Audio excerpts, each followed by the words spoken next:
ଭିନ୍ନ ପ୍ରସଙ୍ଗ ଯିବା ସଂସଦରେ ଯିବ ଦେଖିବା ବାଙ୍କିପୁର ନିର୍ବାଚନ ଗୋଟେ ମେସେଜ ଆସିଲା ଯେ जो 30 वर्षर गड़ थिला ताकू वंशराज पार्टी भांगीदेला दिल्ली का जो जेनजी आंदोलन में गोटे प्रभाव रहा तो यह मेसेजटा गोटे ओडिशा राजनीति में प्रभाव देव कि सबु जगार जेनजीर प्रभाव देखिए जेनजी प्रभाव में बहुत मुद्दा रही एमाने मुद्दा प्रसंग रु नजर हटे अप्रसंग को नहीं राजनीति करती हिंदू मुस्लिम नहीं राजनीति करती भाईचारा को भांगी राजनीति करती ए तमाम प्रसंग आउ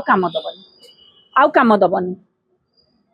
एबे लोक मुद्दा को बुझिले जेनजी आसिले राजरास्ता को डायरेक्ट कहले आमर भविष्य अंधकार को ठेली दो बड़ बार्ता आसला बाकी निहाती ओडिशा राजनीति कौन समग्र देश को गोटे बार्ता गला आसन टलमल जेनजी निर्णय करिवे तो नेता के रहबो देशर आगामी पीढ़ी ही आगामी भविष्य पई नेता निर्णय करନ୍ତି आगामी पीढ़ी आगामी तांको पीढ़ी आगामी पीढ़ी देशर नेता निर्णय करନ୍ତି सेठी पाई तो जेनजी को डाइवर्ट करिया पाई देशर प्रधानमंत्री निद बाउली रे राती अधरे 12टा राती गोटे राती सब इंस्टा को पळै आसिले काना जानिछंती जेनजी मेन न्यूज देखती जेनजी सोशल अकाउंट रु बेसी इंस्टा रे एक्टिव रुहंती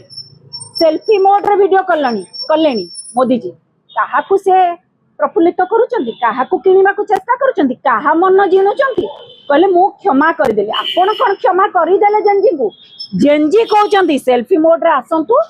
आपण क्षमा प्रार्थना करंतु मोदी कहउचंती ना मु जेनजी को क्षमा कर देली अबाट को पळैचंती सेही जेनजी कहउचंती आपण हमको क्षमा मागंतु काहे लाठी चले